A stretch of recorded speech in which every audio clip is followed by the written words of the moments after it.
سے ظہیر الدین بابر آپ کی خدمت میں حاضر ہے۔ ناظرین، جو کشمیر کی صورتحال ہے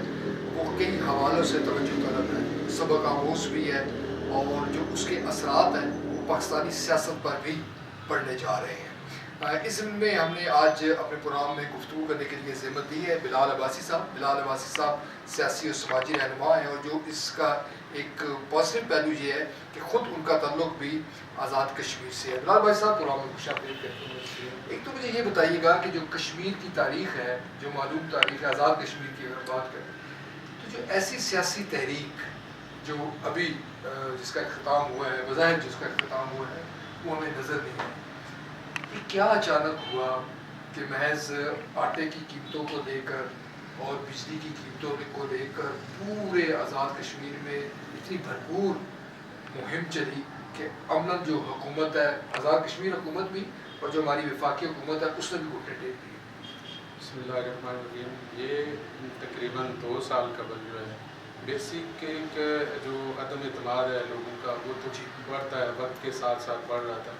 لیکن 2 سال قبل جب آٹے کی قیمتیں جٹمشت بڑھائی گئی اور آٹے کی شارٹیج ہوئی، بیسک چونکہ وہاں پہ آٹا آزاد کشمیر اور گلگت بلتستان میں سبسڈائز ریٹوں پہ دیا جاتا ہے، لیکن اس کی شارٹیج تھی، پیسے لے کے لوگوں کو نہیں مل رہا تھا، اس کی وجہ سے تھوڑی سی پونچھ ڈویژن سے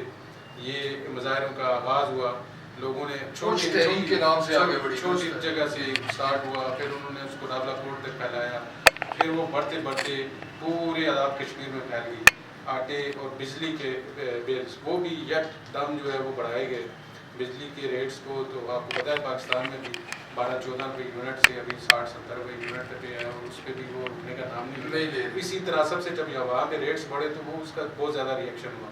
تو پھر ایک تحریک نے وہاں سے جنم لیا، اور لیتے لیتے 1 سال میں وہ اتنی منظم ہو گئی کہ بڑے پیمانے پہ 1 سال قبل بھی وہ ساری تحریک کا آغاز ہوا، چلائی گئی، لیکن اس کے بعد پھر ان کے ساتھ مذاکرات ہوئے گورنمنٹ کے ساتھ، پھر معاملات سیٹل ہوئے، انہوں نے ٹائم لیا ان سے کہ ہم یہ چیزیں آپ کی پوری کریں گے، لیکن وہ ٹائم گزرنے کے باوجود وہ چیزیں پوری نہیں کی گئی۔ تو پھر دوبارہ سے جب یہ اس کا آغاز ہوا تو ایک غیر معمولی ریئیکشن تھا لوگوں کا، اور اس طرح کی تحریک جو ہے آزاد کشمیر کی تاریخ میں ہم نے تو اپنی زندگی میں اچھا بلال عباسی صاحب، اگر اب اس کا کمپیریزن پاکستان کے ساتھ کریں، جی، ہمارے یہاں تو مسائل کا ہجوم ہے، آپ جانتے ہیں کہ مشکلات ہے، اور جیسے بھی آپ ذکر کر رہے ہیں کہ بجلی کی قیمتیں بڑی تیزی کے ساتھ بڑھ رہی ہیں، گیس کی قیمتیں بڑی تیزی کے ساتھ بڑھ رہی ہیں، لوگ خودکشی کرنے پر مجبور ہیں، مگر ہم نہیں دیکھتے کہ پاکستان میں کوئی ایسی تحریک منظم ہوئی ہے جس نے اپنے آپ کو ایسے منوایا ہے۔ ابھی تک تو اس طرح سے نہیں ہوا۔ بیسک وہاں پہ اس تحریک کا جو ایک سب سے منفرد بات یہ ہے کہ وہ عام آدمی کی تحریک ہے، اس کو کوئی سیاسی لیڈر وہ تو بھاگے ہوئے ہیں، جو جتنے ایم ایل ایز ہیں، جتنے منسٹر ہیں، جتنے اسٹیک ہولڈر ہیں، وہ اسلام آباد بیٹھے ہوئے ہیں کشمیر ہاؤس میں بغیر پرائم منسٹر کے، وہ سارے وہاں سے بھاگ گئے، وہ ان کے بس میں کوئی چیز نہیں ہے، وہ اپنے حلقے میں جا نہیں سکتے، نہ کوئی حتیٰ کہ بیان دینے کی پوزیشن میں نہیں رہے وہ۔ تو عام لوگ جو ہے اس میں میجر انجمن تاجران جو تھی مختلف ضلعوں کے شہروں کی، راولا کوٹ، مظفر آباد، میرپور، اس کے لوگ، اور ایک پھر جوائنٹ ایکشن کمیٹی کا قیام عمل میں لایا گیا، جس میں کوئی نام ایسا نہیں ہے جو پہلے سے سیاسی معروف نام ہو، کوئی سیاسی کسی اعتبار سے، تو اس اعتبار سے یہ بڑی منفرد تحریک ہے اور عام آدمی کی تحریک ہے، اور اسی لیے اس نے بے تحاشا قربانی جو مطلب جو بھی جو اچیو کرنا چاہ رہے وہ پورا اچیو کیا۔ اچھا عباسی صاحب، اس وقت اگر ہم کمپیریزن کریں پاکستان تحریک انصاف کا، عمران خان صاحب کا، پی ٹی آئی کا جو نیریٹو ہے وہ بڑا اسٹرانگ ہے، اور اس وقت حال ہی میں جی جے ایس پی آر کے ساتھ بھی جو عمر ایوب خان نے جو اسٹیٹمنٹ دی ہے کہ آپ نے حلف کے خلاف، یعنی کہ ہم یوں یہ امید کر سکتے ہیں کہ جو ایگریسو سیاست ہے، کہ جو ہارڈ لائنرز ہیں، وہ اب آئندہ سیاست ان کی پاکستانی سیاست میں اپنے آپ کو مزید منوائیں گے کشمیر کے بھی کنٹیکس میں۔ بالکل ایسے ہی ہے، اور وہ تو آپ دیکھ رہے ہیں کہ چونکہ یہاں پہ بھی جو ریزسٹنس کی سیاست ہے، عمران خان صاحب نے جو بیانیہ لیا ہے اور اس پہ وہ کھڑے ہیں، اسی وجہ سے یہاں بھی آپ دیکھیں کہ سیم لائک پوزیشن ہے کہ وہ 17 سیٹوں والے پرائم منسٹر ہیں، جس طرح سے فارم وہ 45 اور 47 کا سارا کچھ ہوا وہ آپ کے سامنے ہے سارا کچھ، جو حالات و واقعات ہوئے، بڑے بڑے لیڈر جو ہے وہ ہار گئے، نواز شریف صاحب منصیرہ سے ہار گئے، یہ آپ کا ہزارہ ڈویژن جو ہے لاہور سے بھی ہار گئے، اور یاسمین راشد سے ہار گئے، ٹھیک ہے، وہ سارے کہہ رہے ہیں، نون والے بھی کہہ رہے ہیں، تمام صافی آپ کی برادری کہہ رہی ہے، تو یہ تو چینج ہے، بہت بڑا چینج ہے۔ اب اس چینج کو وقتی طور پہ تو آپ نے کسی طریقے سے مینیج کر لیا، لیکن وہ مینیج ہوگا نہیں، جب بھی کوئی عوامی اس طرح کی تحریک اٹھے گی تو یہ سب کچھ تو درا کا درا رہ جائے گا، اور اب کشمیر کی تحریک کا یہاں پہ افیکٹ ہوگا، مجھے نظر آ رہا ہے کہ لوگوں کو یہ احساس ہے، لوگ سوشل میڈیا پہ یہ بات کرتے ہیں کہ اگر وہ اپنے حق کے لیے کھڑے ہو کے حق لے سکتے ہیں، اشرافیہ کے خلاف کھڑے ہوئے ہیں کہ ان کی مراد ختم کی جائے اور عام آدمی کو جو ہے وہ دیا جائے، تو یہاں پہ تو آپ کے سامنے کرپشن کا بازار گرم ہے۔ اس وقت جب ہم بات کر رہے ہیں تو اس وقت آپ جانتے ہیں گلگت بلتستان میں بھی تحریک چل رہی ہے، جی ایسی ہے، چمن میں بھی لوگ بیٹھے ہوئے ہیں کہ جناب ہم پاسپورٹ کو تسلیم نہیں کرتے، ادھر پنجاب میں اور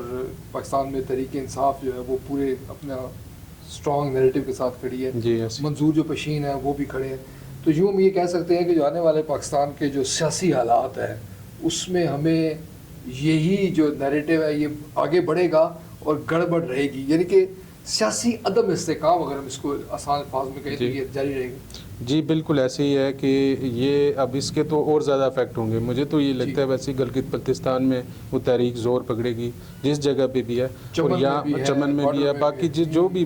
ملٹیپل چیزیں، لیکن جو عام آدمی کے جو مسائل ہیں نا جی وہ بھی اب ظاہر ہے لوگوں کے بس سے باہر ہو گیا۔ ایک آدمی ہے وہ 20,000 25,000 روپے جو سیلری لینے والا ہے، اس کے کمرے کا بل 10,000 روپے آ رہا ہے، 12,000 15,000 آ رہا ہے، تو یہ تو لوگ ظاہر ہے ایک حد تک ہی وہ اس کو کر سکتے ہیں مینیج یا برداشت کر سکتے ہیں، تو جب اس کے پاس وہ کھانے کا بھی نہیں رہے گا ایک ٹائم کا تو وہ تو پھر اس نے سڑکوں پہ آنا ہی ہے۔ اچھا ایک اور بھی اس میں جو ایلیمنٹ سامنے آ رہا ہے، آپ کو علم میں ہوگا کہ آج پھر اسلام آباد ہائی کورٹ میں جسٹس جو بابر ستار ہے انہوں نے کہا ہے کہ جو انٹرفیئرنس ہے وہ ہو رہی ہے جی، اور انہوں نے جو بی بی سی کی رپورٹ میں نے ابھی پڑھی ہے تو انہوں نے کہا ہے کہ اس میں انہوں نے ایک ہماری جو ٹاپ ایجنسی ہے اس کو بھی نوٹس جاری کیا ہے۔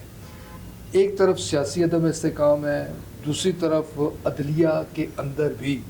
یعنی کہ جو آزادی کی جو تحریک ہے وہ زور پکڑ رہی ہے، تو لگتا جو ہے کہ ہم نے جو روایتی ہمارے طور طریقے ہیں ہمارے ذمہ داروں کے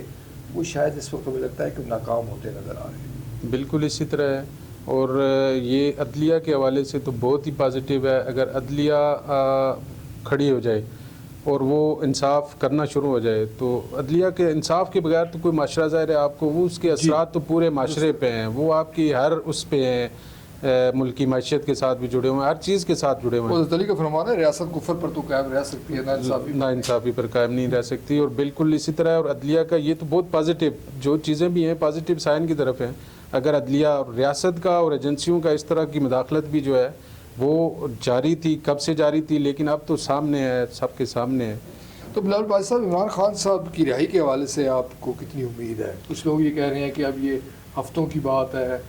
اس کی بنیادی وجہ یہی ہے کہ اسلام آباد ہائی کورٹ نے ہی فیصلے دیے ہیں اور اسلام آباد ہائی کورٹ میں ہی یہ نیریٹو بلڈ اپ ہوا ہے کہ ہم پر دباؤ ڈال کے فیصلے لیے گئے۔ بالکل ٹھیک ہے، لیکن جب تک کہ مکمل طور پہ سپریم کورٹ تک انصاف آپ کو نہیں ملتا اور اس طرح سے ابھی مجھے تو بہرحال میں نہیں سمجھتا کہ کوئی فوری طور پہ ہو سکے کیونکہ کیسز اتنے ہیں، اگر تو ان پہ فیصلہ ہونا ہوتا تو ہم تو سن رہے ہیں جو یہ سائفر کا کیس ہے یا فلانا ہے 2 مہینے سے کہ اب یہ کل ہو رہا ہے، پرسوں ہو رہا ہے، منڈے کو یہ ہو جائے گا، اس پہ بیل ہو جائے گی، اس پہ ہو جائے گی، وہ تو ڈیلیئنگ چل رہی ہیں چیزیں، لیکن وہ کیسز اتنے ہیں کہ اگر تو ریاست کے پاس ظاہر ہے انہوں نے نہیں چھوڑنے کا تہیہ کیا ہوا ہے تو مجھے نہیں لگتا کہ وہ فوری طور پہ اس پہ کچھ ہو سکتا ہے اس سے۔ جی بلال بھائی صاحب بہت شکریہ، آپ نے ہمیں وقت دیا آپ کے ٹائم کا۔ سامعین ناظرین ہم نے جو گفتگو کی ہے وہ کشمیر سے ہوتی ہوئی پاکستان کی طرف آئی ہے اور